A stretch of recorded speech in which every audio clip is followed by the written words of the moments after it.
Namaskar. I'd like to welcome all of you here. Maharashtra का जो चुनाव है विचारधारा का चुनाव है और 1-2 अरबपति और गरीबों के बीच में चुनाव है। अरबपति चाहते हैं कि मुंबई की जमीन उनके हाथ चले जाए। एस्टिमेट है 1 लाख करोड़ का एस्टिमेट है। 1 अरबपति को 1 लाख करोड़ रुपए देने की बात है। ये बैकग्राउंड मैं आपको दे रहा हूं। हमारी सोच है कि महाराष्ट्र के किसानों को, गरीबों को, बेरोजगार युवाओं को मदद की जरूरत है। रोजगार, महंगाई मेन इश्यूज हैं और हमने क्लियरली बोला है, हर भाषण में मैं बोलता हूं कि हमारी फोकस महिलाओं की मदद करने का है। 3,000 रुपए हर महिला के बैंक अकाउंट में हम डालेंगे। फ्री बस ट्रैवल होगा महिलाओं के लिए। किसानों के लिए 3 लाख रुपए तक का कर्जा माफ होगा। सोयाबीन के 7,000 रुपए प्रति क्विंटल। प्याज के किसानों के लिए fair price committee. Fair MSP कपास के किसानों के लिए। कास्ट सेंसस जो हम तेलंगाना में, कर्नाटक में करवा रहे हैं वो हम महाराष्ट्र में करवाएंगे। हम जानना चाहते हैं और महाराष्ट्र की जनता को बताना चाहते हैं कि किसकी कितनी यहाँ पे भागीदारी है, कितना पार्टिसिपेशन है, किसकी कितनी आबादी है। हम चाहते थे कि दिल्ली सरकार इसको करे। पार्लियामेंट हाउस में मैंने साफ बोला है, नरेंद्र मोदी जी के सामने बोला है कि हम कास्ट सेंसस करवाएंगे। ये देश के सामने सबसे बड़ा मुद्दा है। तकरीबन 50% एस्टिमेट है, 50% पिछड़ा वर्ग है। उनकी कहीं पार्टिसिपेशन नहीं है, सरकार में नहीं है, कॉर्पोरेट इंडिया में नहीं है, मीडिया में नहीं है। 15% दलित हैं, 8% आदिवासी हैं, उनकी भी कोई पार्टिसिपेशन नहीं है। तो कास्ट सेंसस सेंट्रल पिलर है हमारी स्ट्रेटेजी का। हमने पार्लियामेंट हाउस में मैंने कहा है 50% रिजर्वेशन की दीवार भी हम तोड़ देंगे। वो भी प्रधानमंत्री करना नहीं चाहते हैं। हेल्थ इंश्योरेंस का हमारा यहाँ एक स्कीम है जो राजस्थान में बहुत सक्सेसफुल था। 25 लाख रुपए का स्वास्थ्य बीमा गरीब लोगों को, किसानों को, मजदूरों को, बेरोजगार युवाओं को ऑपरेशन की ज़रूरत हो, दवाई की ज़रूरत हो, MRI की ज़रूरत हो, जो भी मेडिकल फैसिलिटीज़ की ज़रूरत हो, 25 लाख रुपए तक की फैसिलिटी हमारी सरकार प्रोवाइड करेगी। और फाइनल जो युवा हैं, जो नरेंद्र मोदी जी की पॉलिसीज़ ने, नोटबंदी ने, GST ने जिनको बेरोजगार किया है, उनके लिए अनएम्प्लॉयमेंट अलाउंस 4,000 रुपए का मंथली और 2.5 लाख जो सरकारी नौकरियां हैं उनको हम कमिट कर रहे हैं कि उनको हम आपके हवाले करेंगे। तो ये हमारा प्रोग्राम है।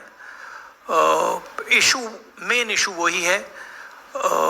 एक तरफ अदानी जी खड़े हैं, धारावी पे निशाना है। महाराष्ट्र की जो धन है उस पर निशाना है। मुंबई के नेचर को चेंज करने का लक्ष्य है। और दूसरी तरफ हमारे किसान, मजदूर, युवा जो एस्पायर कर रहे हैं, जो सपना देख रहे हैं, जिनका सपना हर रोज महाराष्ट्र की सरकार तोड़ रही है। तो ये लड़ाई है। Thank you. एक एक करके मैं अभी बता रहा हूँ। एक मिनट। बिल्कुल, अभी आपने बड़ा अच्छा व्यवस्थित रखा।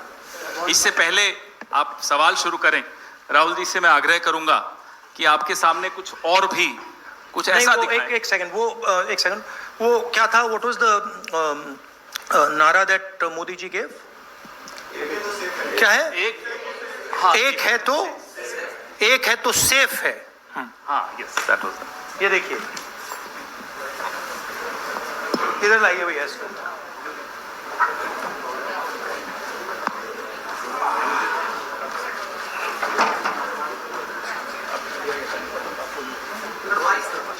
ये है नरेंद्र मोदी जी का एक है तो सेफ है। ये देखिए, एक है तो सेफ है।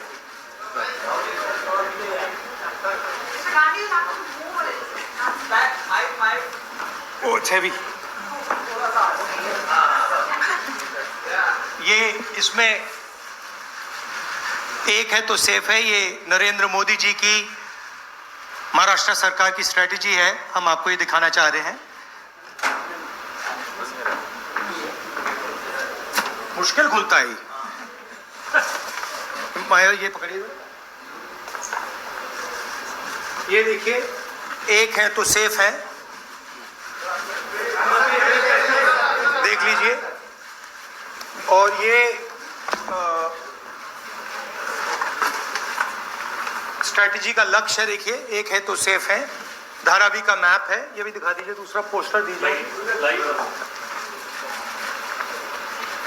ये 1 लाख करोड़ रुपए का धंधा चल रहा है। ये आप देखिए, हमारे प्रधानमंत्री जी और अदानी जी एक साथ खड़े हैं, एक है तो सेफ है, और ये लक्ष्य है। तो उन्होंने अपना नारा दिया है, हम उनका थोड़ा नारे को आपको समझाना चाहते थे।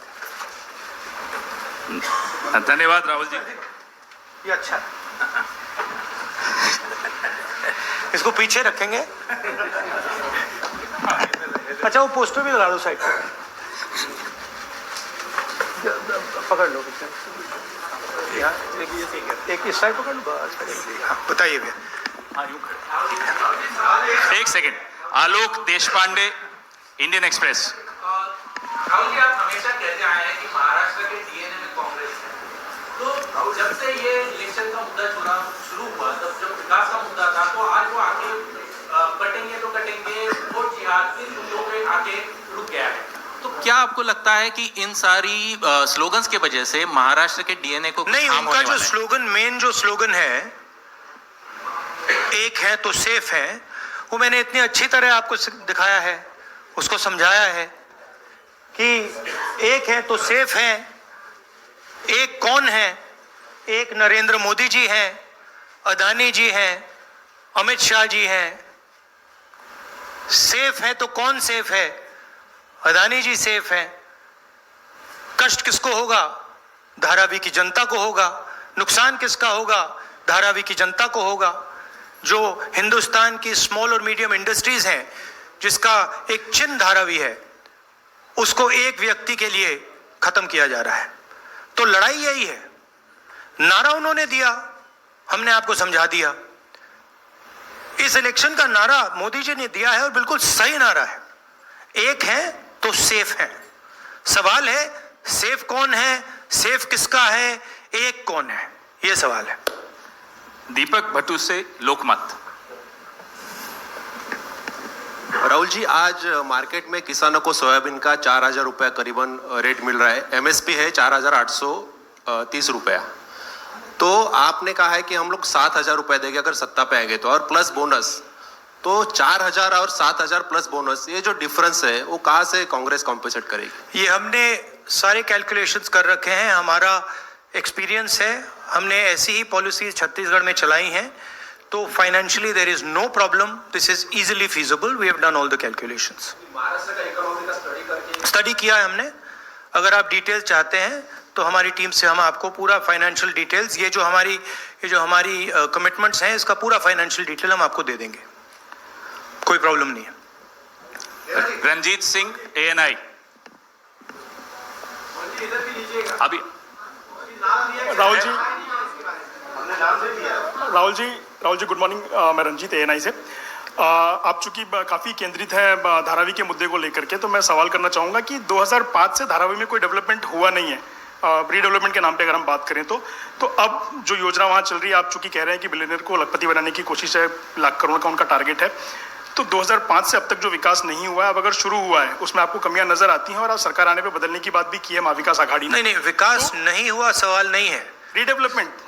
हाँ, रीडेवलपमेंट। हाँ, तो उसके लिए अगर सरकार आपकी आती तो योजना बंद होगी, तो वो पुनर्विकास और लंबा नहीं किया जाएगा? 3 साल या 5 साल कम से कम लगेंगे, फिर एक बार शुरू होके और लेट। देखिए, हमारी पोजीशन बिल्कुल क्लियर है। ये जो जमीन है, जो लोग धारावी में रहते हैं, उनकी जमीन है, वो उस पे सालों से रह रहे हैं, वहाँ पे वो काम करते हैं, स्मॉल और मीडियम बिजनेसेस का हब है। धारावी को कन्वर्ट करने में दूसरी भी इश्यूज हैं। मैंग्रोव्स की जो ज़मीन है वो छीनी जा रही है, यहाँ पे बाढ़ आती है, ज़्यादा आएगी, लोगों को नुकसान होगा, और पूरा का पूरा काम एक व्यक्ति की मदद करने के लिए है। That is our objection.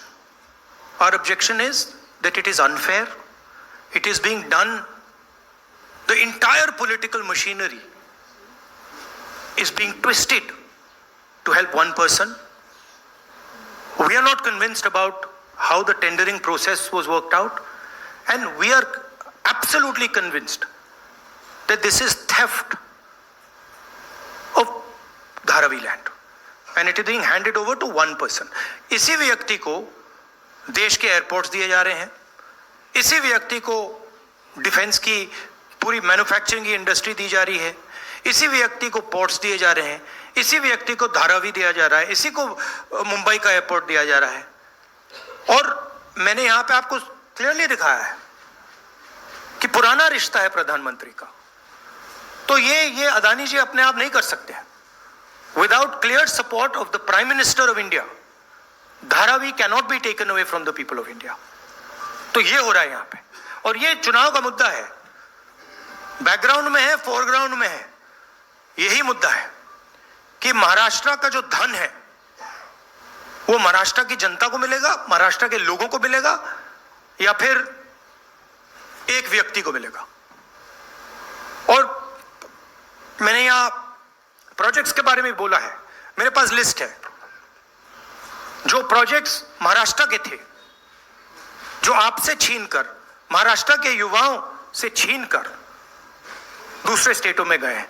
मैं लिस्ट पढ़ना चाहूंगा, और टोटल इसकी जो वैल्यू है, महाराष्ट्र के युवाओं को मालूम होना चाहिए कि आपकी सरकार क्या कर रही है। वेदांता का फॉक्सकॉन सेमीकंडक्टर प्लांट जो था, 1 लाख युवाओं को महाराष्ट्र में रोजगार मिलता, 1.5 लाख करोड़ रुपए की इंडस्ट्री है का प्रोजेक्ट था, ये आपसे छीन लिया गया है। टाटा एयरब्रश प्रोजेक्ट, 6000 युवाओं को हाईली टेक्निकल रोजगार मिलता, 1.8 लाख करोड़ रुपए का प्रोजेक्ट है, यह आपके हाथों से छीन लिया गया है। IPhone manufacturing plant, 75,000 jobs Maharashtra के युवाओं को मिलते, 2 लाख करोड़ रुपए का प्रोजेक्ट था, यह आपके हाथ से छीन लिया गया है।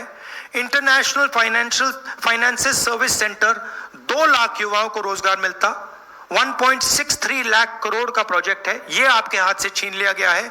गेल पेट्रोकेमिकल प्रोजेक्ट, 60,000 करोड़ का प्रोजेक्ट है, 20,600 युवाओं को रोजगार मिलता, यह आपसे छीन लिया गया है। बर्ड ड्रग पार्क, 80,000 युवाओं को रोजगार मिलता, 3,000 करोड़ का प्रोजेक्ट है। सेमीकंडक्टर प्लांट्स, 90,000 करोड़ के प्रोजेक्ट्स हैं, 3 लाख युवाओं को रोजगार मिलता। टोटल 5 लाख युवाओं के जो जॉब्स हैं वो आपसे छीने गए हैं। महाराष्ट्र के युवाओं, आप इस बात को समझिए, धारावी की जमीन छीनी जा रही है। मोदी जी सामने बोल रहे हैं, एक हैं तो सेफ हैं, अदानी जी को दी जा रही है। 7 लाख करोड़ रुपए के प्रोजेक्ट्स आपसे छीने गए हैं, और 5 लाख युवाओं को रोजगार मिल सकता था, वो आपसे लिया गया है और दूसरे प्रदेशों में गया है। ये रिकॉर्ड है, ये पक्की बात है, ये हवा की बात नहीं है। अनन्या गुप्ता, और पीटीआई। अगर आप इसके डिटेल चाहते हैं तो हम आपको सबको डिटेल्स दे सकते हैं। महाराष्ट्र के युवाओं, आप ये बात समझिए, आपसे आपकी सरकार, महाराष्ट्र की सरकार रोजगार चोरी कर रही है। Sir, if we see the tendering process, it is stated that everyone will get houses in Dharavi who are staying over there. So how do you claim and justify that people will get Everybody houses? everybody knows how Adani tendering process works. The whole country knows it. Okay, everybody knows how CBI is used, how ED is used, how income tax department is used, how people are pressured. An example is sitting in front of you in Mumbai airport. It's there for everybody to see. Now, it's one thing if the media doesn't want to report it. right? But the fact of the matter is the whole country knows that Mr. Adani is fully supported by the Prime Minister, and anything that Mr. Adani wants, he gets. Sir Deepa इस कदम elections में साकाल, एक second please, अनुशासन please. Deepa कदम साकाल। धारावी का redevelopment policy कैसी होगी, इसका आपके पास counter agenda क्या है? धारावी का रीडेवलपमेंट कैसे होगा, इसका धारावी का डेवलपमेंट जो वहां के स्टेक होल्डर्स हैं उनके इंटरेस्ट को लेकर होगा। आज उनके इंटरेस्ट को परे किया जा रहा है, उनके इंटरेस्ट को निगेट किया जा रहा है और इनके इंटरेस्ट को पूरा सपोर्ट दिया जा रहा है। और सिर्फ धारावी की बात नहीं है, दूसरी जमीन की बात है, मैंग्रोव्स की बात है, मुंबई की फ्लडिंग की बात है। तो ये सिंपल चीज नहीं है कि भाई सिर्फ धारावी जा रहा है, ये बड़ा कॉम्प्लिकेटेड डिसीजन है और हम चाहते हैं कि जो धारावी के स्टेक होल्डर्स हैं और मुंबई की जनता का इसका फायदा हो। तो जो भी होगा स्टेक होल्डर्स से पूछकर, स्टेक होल्डर्स के पार्टिसिपेशन के साथ होगा, एक व्यक्ति के लिए सारे रूल्स तोड़कर नहीं होगा। राजू सोनवने, एबीपी माझा।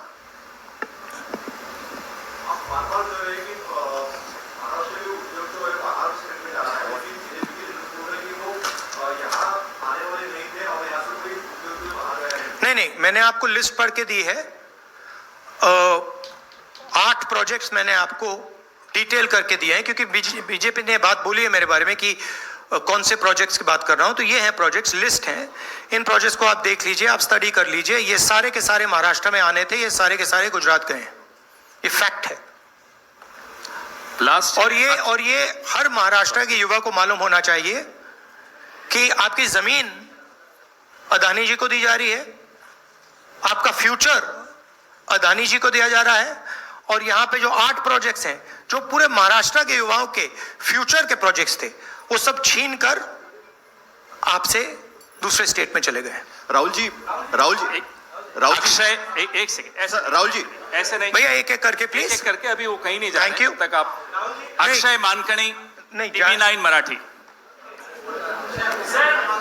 सर राज्य के विधानसभा इलेक्शन चालू है, बट देवेंद्र फडणवीस बोल रहे हैं कि ये धर्मयुद्ध अभी खेलना पड़ेगा, क्योंकि सज्जाद तोमानी जो मुस्लिम पर्सनल लॉ बोर्ड के प्रवक्ता है, उनकी एक ऑडियो की